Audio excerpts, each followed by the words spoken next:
এই দেখেন কি বলে,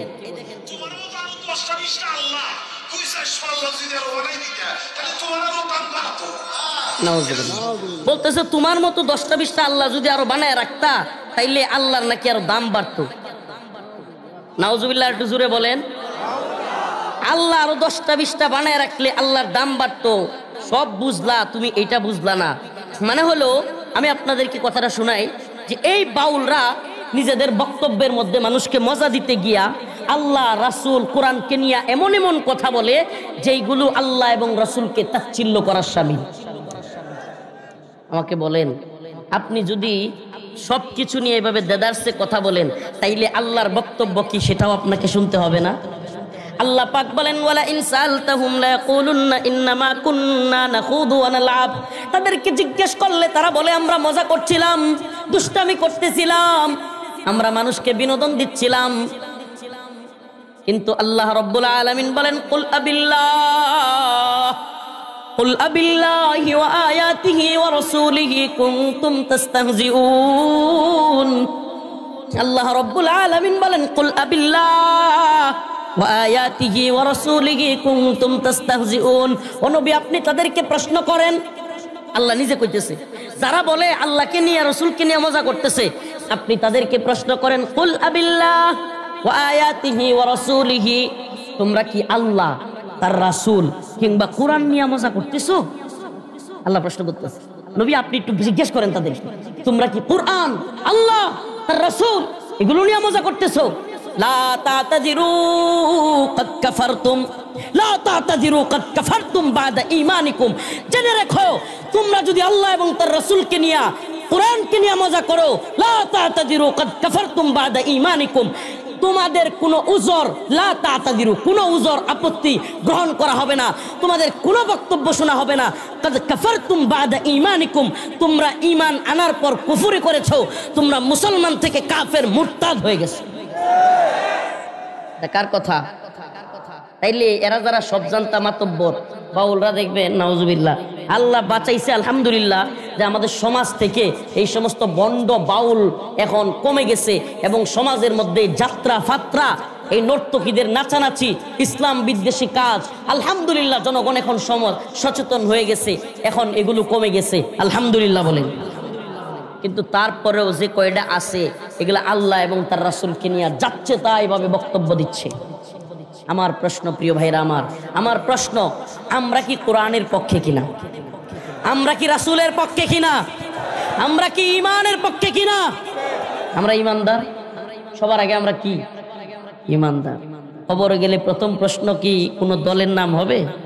হ্যাঁ, what is your team, Awami League and BNP and others, Jamaat? তোমার দলের নাম কি আওয়ামী লীগ, বিএনপি না জামাত? এই প্রশ্ন হবে না, কখনো না, হতেই পারে না। প্রশ্ন করা হবে মান রব্বুকা ওয়া মান দীনুকা, তোমার রব কে, তোমার দিন কি? সুবহানাল্লাহ। আগামীকাল অনেক বড় কিছু হওয়ার স্বপ্ন যার, সেও তো চলে যেতে পারে। আজকে রাতেও তার শেষ রাত হতে পারে, সেও জানে না, আমরাও জানি না। জানেন কে? বলেন না, জানেন কে? ইযা জাআ আজালুহুম লা ইস্তাখিরুনা সাআ ওয়া লা ইস্তাকদিমুন। আল্লাহ রাব্বুল আলামিন বলেন, হায়াত এবং মওত নির্ধারিত। ইযা জাআ আজালুহুম লা ইস্তাখিরুনা সাআ ওয়া লা ইস্তাকদিমুন। আল্লাহ তাআলা যখন নির্ধারণ করে রেখেছেন, যেই জায়গায় নির্ধারণ করেছেন, পৃথিবীর কোনো শক্তি নাই তাকে 1 মিনিট বেশি বাঁচায় রাখে। 1 মিনিট বেশি বাঁচানোর ক্ষমতা কারো আছে? 1 মিনিট বেশি, 1 দিন বেশি, 2 দিন বেশি বাঁচানোর ক্ষমতা কারো আছে? নাই। যখন যার মারা যাওয়ার কথা তখন সে মারা যাবে। এই পৃথিবীতে আমরা থাকতে আসি নাই, এই পৃথিবীর যশ খ্যাতি জৌলস, এই পৃথিবীতে বড় নেতা হওয়া, বড় বক্তা হওয়া, বড় সেলিব্রিটি হওয়া, বড় কিছু হওয়া সফলতা নয় রে বাবা। সফলতা, আল্লাহ পাক বলেন, ফামান যুহজিহা আনিন নার ওয়া উদখিলাল জান্নাতা ফাকাদ ফাজ।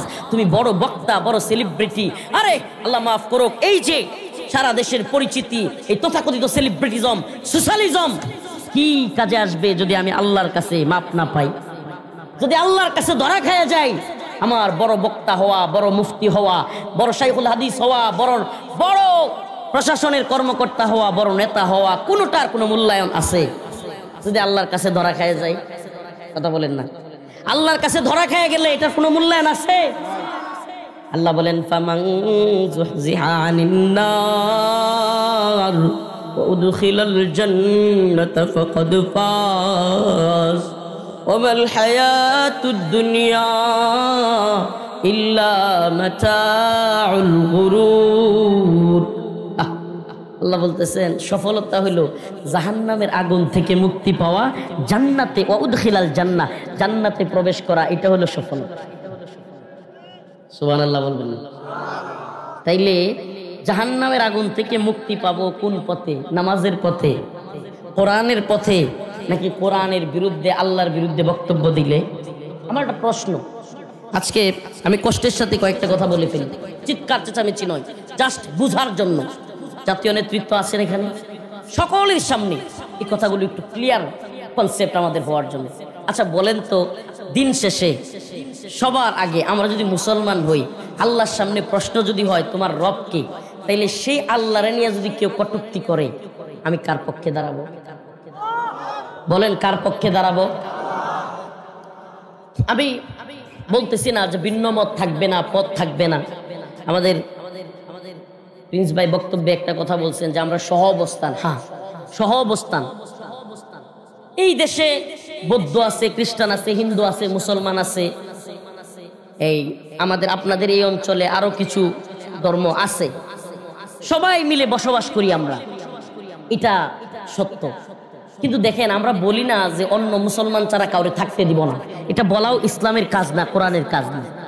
কিন্তু ভিন্ন মত থাকবে বলেই কোরআনকে, আল্লাহকে নিয়ে কেউ তাচ্ছিল্য করবে, এটাও কি আমরা সহ্য করব? ভিন্ন মতের নাম দিয়া। আরে ভাই, আমরা কি সনাতন ধর্মীদের বাড়িঘর ভাঙচুর করতে কোনোদিন বলি? কোনো বৌদ্ধ, কোনো খ্রিস্টানদের বাড়িঘর ভাঙচুর করতে বলি? তাদের ইবাদত খানাগুলো ভাঙচুর করতে কখনো বলি? তারা যাদেরকে করে তাদেরকে তুচ্ছ তাচ্ছিল্য করা বা তাদের উপর আক্রমণ করা, এগুলো আমরা বলি?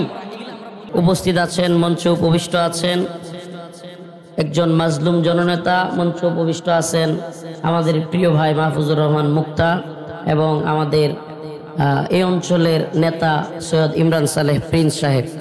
আসলে আমি কখনো এভাবে বলি না, এটাকে যদি কেউ প্রশংসা মনে করে তাইলে সমস্যা।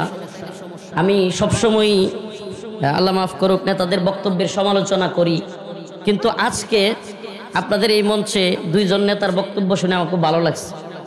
প্রথমে বলতে হয় মাহফুজুর রহমান মুক্তা ভাই আমারে ফোন দিছিল, ধরতে পারি নাই, তাড়াহুড়ার মধ্যে তো ড্রাইভারে শুধু বলতেছিলাম তাড়াতাড়ি যান, তাড়াতাড়ি যান, তাড়াতাড়ি যান। কাহিনীটা হইলো, আমি বলেই ফেলি, প্রথমে দুঃখ প্রকাশ করতেছি, বলতে পারেন আমি আপনাদের সন্তান, প্রিন্স ভাই আপনাদের সন্তান হইলে মুক্তা ভাই আমিও আপনাদের সন্তান, এই যে দুপুর বদল আসতে আগে আপনাদের কাছে ক্ষমা চেয়ে দুঃখ প্রকাশ করে নিচ্ছি। এবং বাস্তবতাটা বলি, আমারে বলা হয়েছে হুগলা থেকে কাছে, হুগলা বৌলা থেকে কাছে একটা প্রোগ্রাম নিয়ে গেছে এমন এক গ্রামে যেখানে প্রাইভেট কার তো যায় না, মোটরসাইকেলেও যাওয়া যায় না। এরপরে গেছি হাইটা। এখন হাইটা এবং মোটরসাইকেলে যাওয়ার কারণে প্রাইভেট কার রাইখা গাড়ি আবার ওখানে থাকলে চলবে না, কারণ তাড়াতাড়ি আসতে হবে, গাড়ি আবার পাঠাই দিচ্ছে। এখন আবার মোটরসাইকেল পাইতে সময় লাগে, আবার একটু ইয়া করতে হয়, মানে সব মিলায়া আমার এখানে উপস্থিত হওয়ার কথা ছিল 12টার আগে, 11:30টায়, কিন্তু আমার আসতে আসতে আরো 1 ঘন্টা লেট হয়ে গেছে। এই জন্য অনেকেই কষ্ট পেয়েছেন, অনেকে চলে গিয়েছেন। আমি ইনশাল্লাহ কথা দিচ্ছি আবারও দাঁড়াই, কখনো দেখা হবে। আমি আপনাদের কাছে প্রথমেই দুঃখ প্রকাশ করছি, এটা মানে মনের কষ্ট রাখবেন না। কারণ হলো আমরা যারা রাস্তায়, একটা কথা বলেই ফেলি, আপনাদের কমিটি যারা আছে এখানে তারা কিন্তু জানতো যে হুজুরের প্রোগ্রাম বৌলা, এরপরেও দ্বিতীয় প্রোগ্রাম নিছে। প্রোগ্রাম দিতে চাই না আমরা, যে দ্বিতীয় প্রোগ্রাম দেওয়া ভাই খুবই মুশকিল, দ্বিতীয় প্রোগ্রাম দেওয়া এটা যে কি মুশকিল, প্যারার মধ্যে পড়া লাগে। আমাকে রাইখা, মানে ওনারা তো কেমন জানি নিবে, আমার রাইখা তাদের বক্তব্য শুরু হয়ে গেছে। আমার বয়ানের সময় যখন 10:30টায়, এর আমি আগেই পৌঁছাইছি, বয়ান আগেই বক্তাদের বয়ান চলছে, তো কিছুক্ষণ বয়ান, কিছুক্ষণ কালেকশন। এখন মাইক তো আর কায়রা নেওয়া যায় না, আপনারা তো বুঝতেছেন। মানে আমার তো মাথায় ইয়া হলো যে আমার তো আরেক জায়গায় যেতে হবে, কিন্তু তাদের তো প্যারা নাই, তারা এদিকে আপনার নেতাদের বক্তব্য দিচ্ছে, আবার মাহফিলের কালেকশন করতেছে। এখন আমি যখন যিনি কালেকশন করতেছে তাকে থামাইছি যে ভাই আমার আরেক জায়গায় যেতে হবে, ধারা বড় প্রোগ্রাম, আমার জন্য অনেক মানুষ অপেক্ষা করতেছে। পরে দেখলাম কালেকশন বন্ধ করছে, কিন্তু রাগ করছে। তো আমার তো কিছু করার থাকে না। তো এই জন্য আমি এই বছর দ্বিতীয় প্রোগ্রাম নিচ্ছি না, একটা করে প্রোগ্রাম নিচ্ছি, এমনকি তাও 1-2 দিন করে ফাঁকা রেখে। কারণ মানুষ এই যে আজকে যারা কষ্ট পায় গেল, তারা কি মনে করবে যে হুজুর কথা দিয়ে সময় মতো আসে নাই। কিন্তু আমাদের রাস্তাঘাটের বিড়ম্বনাটা এবং একজন যে বলে এক জায়গায় নিয়ে যায় আরেক জায়গায়, এটা কিন্তু সবাই বুঝে না। এই কষ্টটা কিন্তু আমরা সবাই বুঝাইতে পারি না। আবার বাড়িতে যায়া নাসুর বান্দা, নিজেরা বয়ান রাখতে না চাইলেও, আমার এক ছোট ভাই আপনাদের এই এলাকায় পড়াইছে, দাঁড়া সৌরভ, আমার মাদ্রাসায় বর্তমানে শিক্ষক। তো ওর মাধ্যমে পিরাপিরি কইরা হুজুর একটা প্রোগ্রাম দেন, কমিটির সামনে বলতেছি। তো এই কারণে হয় কি, একটা প্রোগ্রামের মধ্যে আরেকটা প্রোগ্রাম ঢুকাইলে পরে যদি প্রথম প্রোগ্রামওয়ালারা কথা ঠিক না রাখে, সময় মতো না দেয় এবং মঞ্চে নিয়ে বসায় রাখে, তখন তো মাইক তো আর কাইরে নেওয়া যায় না। এই জন্য আবারও বলছি, আপনারা আন্তরিকভাবে দুঃখ প্রকাশ করতেছে। এবার শেষ করি যে মুক্তা ভাইয়ের বয়ান কোথায় ভালো লাগছে। উনি কিন্তু একজন ক্যান্ডিডেট, মানে প্রতিপক্ষ, কিন্তু 2 বার ওনার 1 মিনিটের বক্তব্যে বলে ফেলছে যে আমাদের অভিভাবক। মানে এই জিনিসটা আমার কাছে একটু ভালো লাগছে যে না, এখানে প্রতিদ্বন্দ্বিতা থাকবে কিন্তু প্রতিহিংসা না। এটা সত্যি আমরা খেয়াল করছেন কিনা, ভালো লাগছে না? যে মাহফুজুর রহমান মুক্তা ভাই 2 বার বক্তব্য দিছে, উনি কিন্তু বিপক্ষ দলের এবং উনি কিন্তু আরেক দলের। উনি ইমরান সালে প্রিন্স ভাইয়ের বিরুদ্ধে দাঁড়াইছে, কিন্তু বক্তব্য দেওয়ার ক্ষেত্রে 2 বার বলছে আমাদের অভিভাবক। এটা হলো প্রতিযোগিতা থাকবে কিন্তু প্রতিহিংসা থাকবে। আমরা ভাই ভাই, এই যে এখানে যে জনগণগুলো আছে, এরাই কেউ জামাতের লোক, কেউ হেফাজতের লোক, কেউ বিএনপির লোক, কেউ এমন আছে। কিন্তু এখন কেউ যদি ইমরান সালে প্রিন্স ভাইয়ের পক্ষে আরেকজন মাহফুজুর মুক্তা ভাইয়ের পক্ষে ফাইট করে, মারামারি করে, দিন শেষে আমাদের মানুষগুলোই তো আহত হবে। কথা বলেন, দিন শেষে আমাদের মানুষগুলোই তো মারা যাবে। এরকম পরিবেশ যেন আমাদের বাংলাদেশে আর না হয়। আবারও বলছি, প্রতিযোগিতা থাকতে পারে, প্রতিহিংসা থাকতে পারবে। একজন আরেকজনকে আহত করা, একজন আরেকজনের কি বলে মাইরা দখল কইরা তারপরে আরেকজনের জায়গা নিয়ে তাকে সরাইয়া দিয়া নিজেকে ক্ষমতায় আসতে হবে, এই চিন্তা চেতনা যাদের ছিল এরা পালাইছে। আল্লাহ তাআলা এদেরকে হেদায়েত দান করুক, জোরে বলেন আমিন। খুশি করার জন্য বলি না, আপনারা আমারে ভালো রকম চিনেন। কত আরো বড় বড় নেতারা আমি ধরি। আরো একটা ভালো লাগছে, এটাও বলে ফেলি, আরেকটা ভালো লাগছে, 2 জনের কেউ, উনিও দাড়িপাল্লার পক্ষে বুট চায় নাই, উনিও ধানের শীষের পক্ষে বুট চায় নাই। ইসলামিক প্রোগ্রামে বুট না চাওয়া, এটাও এক ধরনের ব্যক্তিত্ব এবং এটাও এক ধরনের উদারতা, মানবিক। এই এতটুকু থাকতে হবে। আপনি বুট চাইবেন আপনার নির্বাচনী প্রোগ্রামে, আপনি বুট চাইবেন আপনার জনসভায়, ইসলামিক মাহফিলে এসে চাইবেন দোয়া, ইসলামিক মাহফিলে এসে কি চাইবেন। এই ক্ষেত্রেও আমার ভালো লাগছে যে 2 জনের কেউ বুটের প্রশ্নে, হ্যাঁ উনি বেগম খালেদা জিয়ার জন্য দোয়া চাইছে। বেগম খালেদা জিয়া নির্যাতিত মানুষ, নিপীড়িত মানুষ, হাসিনা পালাইছে কিন্তু বেগম জিয়া তো পালায় নাই, এই দেশে কষ্ট করছে, নির্যাতন সহ্য করছে, ওনার জন্য দোয়া চাইছে। তো এই বিষয়গুলো আমাদেরকে এই পর্যায়ে রাখতে হবে। এটাকে কেউ আল্লাহ মাফ করুক ব্যক্তির প্রশংসা হিসেবে নিয়েন না। আমার ভালো লাগছে, আমি যেটা ভালো লাগে এটা বলে ফেলি, আর যেটা খারাপ লাগে একটু পরে খারাপ লাগাটা বলবো। মির্জা ফখরুল ইসলাম আলমগীর সাহেব বাউলদের পক্ষ নিচ্ছে, এটাও বলবো। জামাতি ইসলামী এখনো পর্যন্ত আল্লাহর নামে এরকম ফালতু কথা বলতেছে, আল্লাহর নামে, নাউজুবিল্লাহ। এই কথাটাই, বক্তব্যটা আমি আমাদের জাতীয় নেতা হিসেবে ভাইয়ের সামনেই শোনাচ্ছি যে কিরকম জঘন্য বক্তব্য এই লোক আল্লাহ পাকের শানে দিচ্ছে। তারপরেও এই লোকের পক্ষ কিভাবে নেওয়া যাইতে পারে, এই জিনিসটা আমাদের অবশ্যই সকলে শোনা দরকার।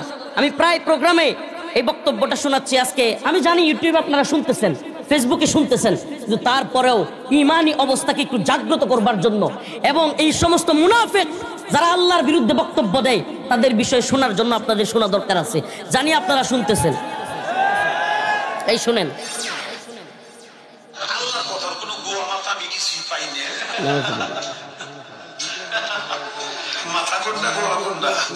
বলতেছে আল্লাহর কথা আর গুয়া মাথা আমি কিছুই খুঁজে পাই না। নাউজুবিল্লাহ, একটু আসতে বলেন। এরকম কথা কোনো মানুষ বলতে পারে? আল্লাহর কথার নাকি কোনো নাউজুবিল্লাহ শব্দগুলি উচ্চারণ করতেও তো লজ্জা লাগে।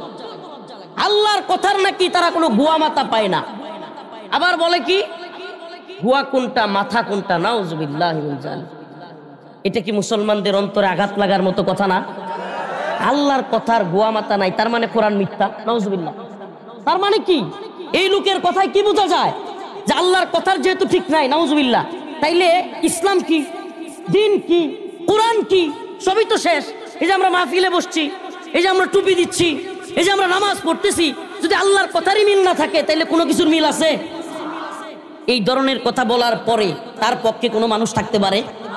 এখন তারে জেলে নিছে। আল্লাহ পাক কোরআনে কি বলে? আজকে যে আয়াত তিলাওয়াত করেছি এটা আপনাদের সামনে বলি। আয়াত যেটা তিলাওয়াত করেছি আল্লাহ পাক কি বলেন শুনেন। ওয়ালা ইন সাআলতাহুম লা ইয়াকুলুন্না আল্লাহ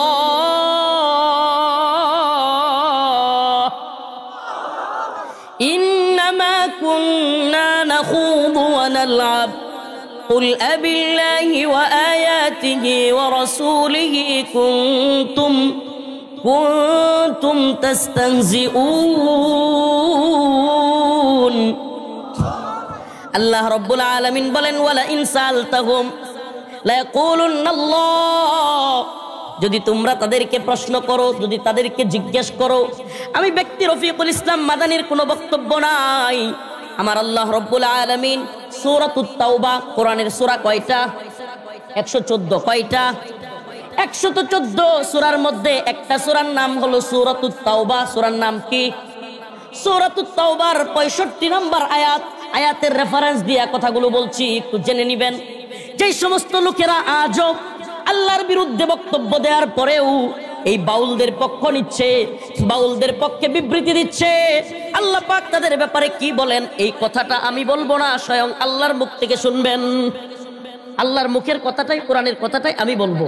ব্যক্তি রফিকুল ইসলাম মাদানির নিজস্ব কোনো বক্তব্য না, এটা স্বয়ং আল্লাহ রাব্বুল আলামিনের ফতোয়া। আল্লাহ রাব্বুল আলামিন বলেন ওয়ালা ইন সাআলতাহুম লা ইয়াকুলুন্না ইন্নামা কুন্না নাখুদু ওয়া নালআব। আল্লাহ রাব্বুল আলামিন বলেন ওই সমস্ত ফাহেসা কথা যারা বলে, যারা কিনা আল্লাহ এবং তার রাসূলের বিরুদ্ধে বক্তব্য দেয়, আপনি যদি তাদের মজমায় যান, তাদের মজমায় গিয়া বলেন কেন আপনি এই বক্তব্য দিলেন, তখন দেখবেন তারা বলবে লা ইয়াকুলুন্না ইন্নামা কুন্না নাখুদু ওয়া নালআব। আরে আমরা তো মজা করতেছিলাম, দুষ্টামি করতেছিলাম, একটু মানুষকে বিনোদন দিচ্ছিলাম। বাউলরা কি করে? দুষ্টামি করে, মানুষের ফান করে, মজা দেয়। কিন্তু এই মজার চলে আল্লাহ বলেন যখন আল্লাহ এবং তার রাসূলকে, আল্লাহ এবং তার রাসূল কিংবা কোরআনকে অবমাননা করা হয়, এই একই বাউল আরেক জায়গার মধ্যে বলতেছে আল্লাহ পাকের কোরআনের সূরাতুন নাস, সূরাতুন নাস, এই সূরাতুন নাস নিয়ে কি বক্তব্য দিচ্ছে এই একই বাউল।